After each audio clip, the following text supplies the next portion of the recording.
মূসক ফর্ম 4.3 পূরণের গাইডলাইন। ধারা 32 করযোগ্য সরবরাহের মূল্য নির্ধারণ। 1 এই ধারার বিধান সাপেক্ষে করযোগ্য কোনো সরবরাহের পণ হইতে উক্ত পণের কর ভগ্নাংশের সমপরিমাণ অর্থ বিয়োগ করিয়া যাহা পাওয়া যাইবে তাহাই হইবে সরবরাহ মূল্য। 2 আমদানিকৃত সেবার করযোগ্য সরবরাহের পণ হইবে সরবরাহের মূল্য বা সরবরাহকারী এবং সর্বগ্রহীতা পরস্পর সম্পর্কযুক্ত হইলে ন্যায্য বাজার মূল্য।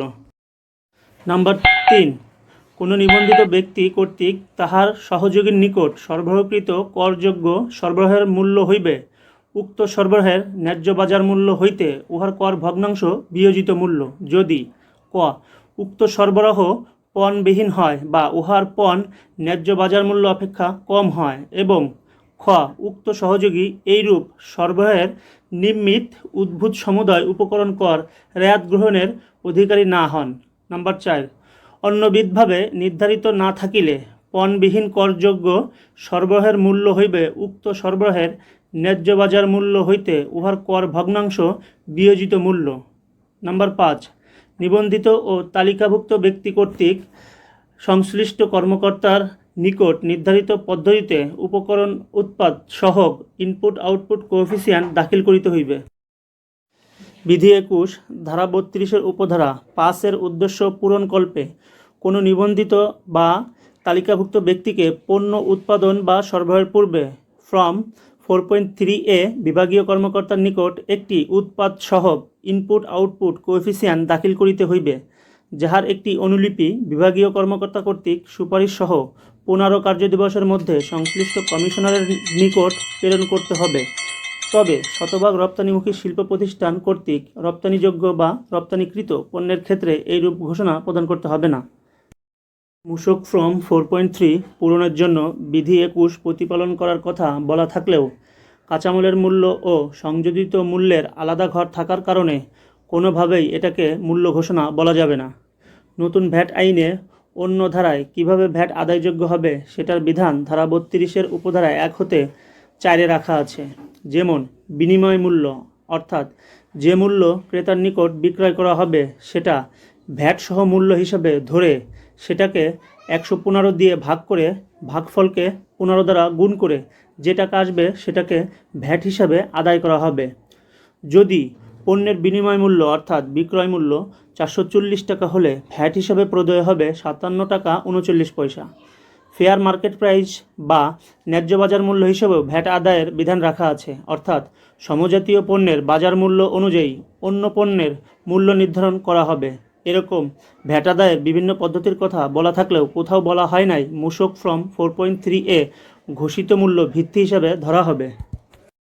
মূল্য সংযোজন কর ও সম্পূরক শুল্ক আইন 2012 মূল্য ঘোষণার কোনো বিধান রাখা না হলেও ফিল্ড কর্মকর্তাগণ মূসক ফর্ম 4.3 মূল্য ঘোষণা হিসাবে ধরে নিয়ে বিভিন্ন পর্যায়ে ব্যবসায়ীদের হয়রানির মধ্যে ফেলছেন। পূর্বের আইনে মূসক ফর্ম 1 ছিল পণ্যটির ভিত্তিমূল্য ঘোষণার ফর্ম যে মূল্যের উপর ভ্যাট আদায় করার বিধান ছিল বলে সেটা বিভাগীয় কর্মকর্তার অনুমোদনের বিধান ছিল। বর্তমান আইনে মূসক ফর্ম 4.3 হলো উৎপাদ সহগ, যাহা ধারা 32 5 ও বিধি 21 বলা আছে। শুধুমাত্র উৎপাদনকারী প্রতিষ্ঠান কর্তৃক তার উৎপাদনে ব্যবহৃত কাঁচামালের রেশিও দেখানোর কথা বলা হয়েছে, যাতে করে আমদানিকৃত বা স্থানীয়ভাবে সংগৃহীত মোট কাঁচামালের সহিত প্রতি একক ফিনিশ পণ্য উৎপাদনে ব্যবহৃত কাঁচামালের দ্বারা সর্বমোট কত ইউনিট ফিনিশ পণ্য উৎপাদন করা হলো সেটার সঠিকতা যাচাই করা যায়। উৎপাদকের করণীয় বিষয়সমূহ: উৎপাদনকারী প্রতিষ্ঠানসমূহ তার উৎপাদনে ব্যবহৃত কাঁচামাল আমদানি করে পণ্য উৎপাদন করলে ভ্যাট আইন অনুযায়ী উৎপাদনে ব্যবহৃত কাঁচামাল সমূহের ব্যবহারের ইনপুট আউটপুটের অনুপাত বা উৎপাদ সহগ, যাহা মূসক ফর্ম 4.3 মাধ্যমে বিভাগীয় কর্মকর্তার নিকট দাখিল করতে হবে। প্রতি একক ফিনিশ পণ্য উৎপাদন করতে উহার জন্য প্রয়োজনীয় কাঁচামাল সমূহ কী পরিমাণ অবচয় প্রসেস লস সহ ব্যবহার করা হয়েছে তাহা বিস্তারিতভাবে উল্লেখ করতে থাকবে। আমদানিকৃত পণ্যের বিল অফ এন্ট্রির মাধ্যমে পরিশোধিত ভ্যাট ও অ্যাডভান্স ট্যাক্স রেয়াত হিসাবে বিক্রয়কালীন ভ্যাটের সাথে সমন্বয় করতে চাইলে মূসক ফর্ম 4.3 উপকরণ হিসেবে উল্লেখপূর্বক বিভাগীয় কর্মকর্তার নিকট দাখিল করতে হবে। তবে বিক্রয় পর্যায়ে 15% হারে ভ্যাট প্রদানের আওতায় থাকলে আমদানির সময় প্রদত্ত ভ্যাট রেয়াত গ্রহণ করা যাবে। ভ্যাটের হার 5%, 7.5%, 10% বা সুনির্দিষ্ট পরিমাণ ভ্যাটের আওতায় কোনো উৎপাদনকারী যে কোনো অবস্থায় প্রদত্ত ভ্যাট রেয়াত গ্রহণ করিতে পারিবেন না। মূসক ফর্ম 4.3 গুরুত্ব। আমাদের মূসক ফর্ম পূরণের গাইডলাইন নিয়ে যে বই প্রকাশ করতে যাচ্ছি সেটা ফর্মসমূহ নিয়ে এভাবে বিস্তারিত লেখা থাকবে যাতে করে যে কেউ বিষয়গুলি সহজে বুঝেন এবং সে অনুযায়ী কাজ করতে পারেন। অডিটের দৃষ্টিতে মূসক 4.3 এর গুরুত্ব। মূসক আইন 2012 এর মূসক ফর্ম সমূহ বিশ্লেষণ করলে দেখা যায় উৎপাদনকারী প্রতিষ্ঠানের অডিটের জন্য সবচেয়ে গুরুত্বপূর্ণ হল মূসক ফর্ম 4.3।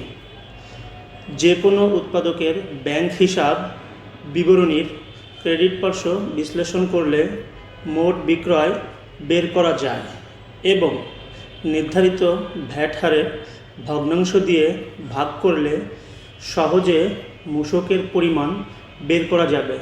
কিন্তু মূসক ফর্ম 4.3 দাখিল ও সংরক্ষণ না করলে কোনো প্রকার ভ্যাট অডিট ফেস করা সম্ভব হবে না। উৎপাদনকারী প্রতিষ্ঠানের আমদানিকৃত কাঁচামালের তথ্য CIS সেল থেকে সংগ্রহ করা গেলেও স্থানীয়ভাবে ক্রয়কৃত কাঁচামালের তথ্য কোনোভাবে না জানার কারণে মূসক কর্মকর্তা নিজের ইচ্ছামতো ক্রয় প্রদর্শন করে বিশাল দাবিনামা জারি করলে সেটা ভুল প্রমাণ করার কোনো দলিলাদি উপস্থাপন করা যাবে না।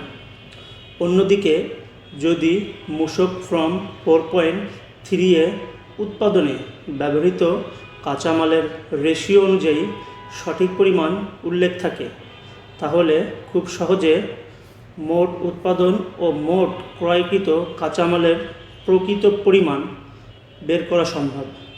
তাই যে কোনো ধরনের ভ্যাট অডিট করা বা অডিট ফেস করা উভয়ের জন্য মূসক ফর্ম 4.3 সঠিকভাবে দাখিল ও সংরক্ষণ করা অতীব গুরুত্বপূর্ণ।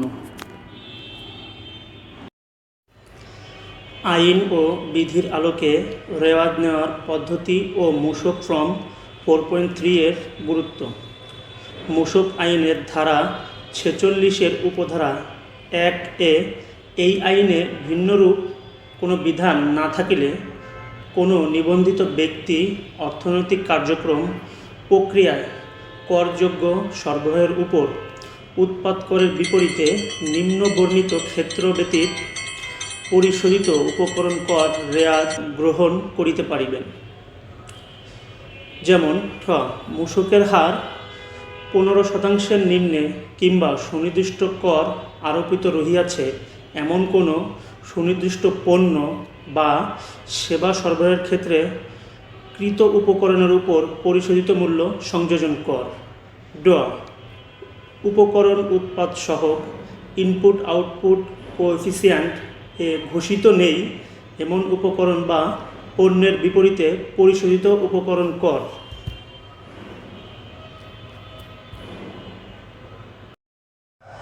আমাদের ভ্যাট আইনে কোন অবস্থায় উপকরণ কর রেওয়াত পাওয়া যাবে না সেটা বলা আছে। আইনের ধারা 46 অনুযায়ী ভিন্নরূপ বিধান না থাকিলে অর্থাৎ আলোচিত মূসক আইনে অন্য ধারায় যদি বলা না থাকে তাহলে উৎপাদ সহগ উল্লেখ করা ছাড়া সেটার উপর পরিশোধিত মূসক রেওয়াত নেওয়া যাবে না। যেহেতু ধারা 32 5 ও বিধি 21 অনুযায়ী উৎপাদক তার উৎপাদনে ব্যবহৃত কাঁচামালের ব্যবহারের রেশিও উল্লেখ করবেন বিধায় উৎপাদক ছাড়া যে কোনো সেবা বা পণ্য সরবরাহকারী যদি 15% হারে মূসক প্রদান করেন তাহলে তার ক্রয়কৃত পণ্য বা সেবার উপর পরিশোধিত মূসক রেয়াত গ্রহণের ক্ষেত্রে মূসক ফর্ম 4.3 দাখিল করার আইনগত কোনো ভিত্তি নাই। মূসক ফর্ম 4.3 পূরণের পদ্ধতি। মূসক ফর্ম 4.3 উৎপাদ সহগ প্রতি একক পণ্য উৎপাদনে উক্ত পণ্যের কাঁচামাল সমূহ রেশিও অনুযায়ী ব্যবহারের পরিমাণ অবচয় সহ উল্লেখপূর্বক বিভাগীয় কর্মকর্তার নিকট দাখিলকৃত গুরুত্বপূর্ণ দলিল, যা দাখিল করা ছাড়া কোনো উৎপাদক তার ক্রয়কৃত কাঁচামালের হিসাব ভ্যাট অডিটের জন্য উপস্থাপন ও 15% ভ্যাটের আওতায় থাকা উৎপাদক ক্রয়কালীন কাঁচামালের উপর প্রদত্ত মূসক রেয়াত গ্রহণ করিতে পারিবেন না। নিম্নে মূসক ফর্ম 4.3 পূরণের বিস্তারিত আলোচনা করা হলো। প্রথম অংশ, পণ্য/সেবার বর্ণনা। উৎপাদিত পণ্যের নাম, ব্র্যান্ড, এইচএস কোড, পণ্যের একক ইত্যাদি অংশে লিখতে হবে। কলাম 1-এ ক্রমিক নম্বর, বছর অনুযায়ী ক্রমিক নম্বর লিখতে হবে। কলাম 2-এ উৎপাদিত পণ্য সরবরাহকৃত সেবার এইচএস কোড বা ব্যবসায়ের ধরন অনুযায়ী কোড লিখতে হবে। কলাম 3-এ যে ধরনের পণ্য সেবার ব্যবসা পরিচালনা করা হবে সেটার নাম, প্রযোজ্য ক্ষেত্রে ব্র্যান্ড নাম সহ লিখতে হবে, যেমন সিমেন্ট, ব্র্যান্ডের নাম ক্রাউন, শাহ, 7 রিংস ইত্যাদি। কলাম 4-এ উৎপাদিত পণ্য সেবা যে এককে সরবরাহ করা হবে তার পরিমাণ প্রতি একক kg, feet, metric ton, bag ইত্যাদি লিখতে হবে, যেমন প্রতি বস্তা 50 কেজি, বাল্ক 1000 কেজি। তবে দুইটার জন্য আলাদা 4.3 দাখিল করতে হবে। দ্বিতীয় অংশ, পণ্য উৎপাদনের উপকরণ সহগ ব্যবহৃত কাঁচামালের বিবরণ। কলাম 5-এ পণ্য উৎপাদনের সকল উপকরণ কাঁচামাল, যেমন clinker, gypsum, fly ash, slug ইত্যাদি এবং পণ্য উৎপাদনের সাথে সম্পৃক্ত খরচের নাম, যেমন বিদ্যুৎ বিল 80%, C&F charge, gas bill, indenting, বিজ্ঞাপন, ইন্টারনেট, ইন্স্যুরেন্স, আন্তঃপরিবহন ইত্যাদি। কলাম 6-এ পণ্য উৎপাদনের সকল উপকরণ কাঁচামালের অপচয় সহ আলাদাভাবে পরিমাণ উল্লেখ করতে হবে, যেমন 50 কেজি সিমেন্ট উৎপাদন করতে 52 কেজি উপকরণ কাঁচামাল দরকার, এখানে 2 কেজি অপচয় ধরা হয়েছে।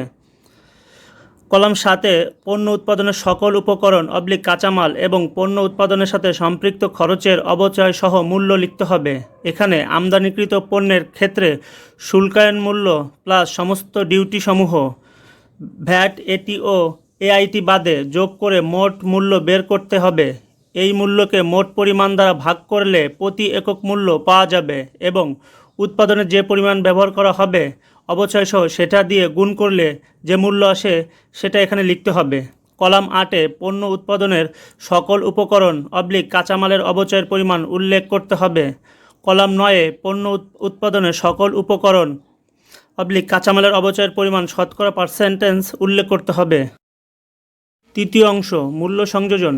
উপকরণ ও রেয়াতযোগ্য খাতসমূহ ব্যতীত বাকি সকল কিছু এ অংশে লেখা হবে, যেমন প্রশাসনিক ব্যয়, বিক্রয় ও বিপণন ব্যয় এবং ব্যাংক সুদ সহ সকল বাৎসরিক সর্বমোট খরচকে সর্বমোট উৎপাদন দিয়ে ভাগ দিয়ে প্রতি এককে যে পরিমাণ খরচ হবে সেটা এখানে মূল্য সংযোজন হিসাবে দেখাতে হবে। কলাম 10-এ পণ্য সেবা সরবরাহের ক্ষেত্রে মূল্য সংযোজন খাত উল্লেখ করতে হবে, যেমন বেতন ও মজুরি, কারখানা খরচ, বহি পরিবহন, প্রশাসন খরচ, লাভ ইত্যাদি। কলাম 11-এ মূল্য সংযোজন খাত ভিত্তিক মূল্য লিখতে হবে। কলাম 12-এ মন্তব্য বা পণ্য সেবা উৎপাদন মূল্য ও সংযোজন মূল্য যোগফল। বর্তমান মূসক আইন অনুযায়ী এ অংশের তেমন কোনো গুরুত্ব নাই। আইনে কোথাও বলাও নাই যে এ অংশ অপ্রদর্শিত খরচ পরবর্তীতে দেখানো যাবে না।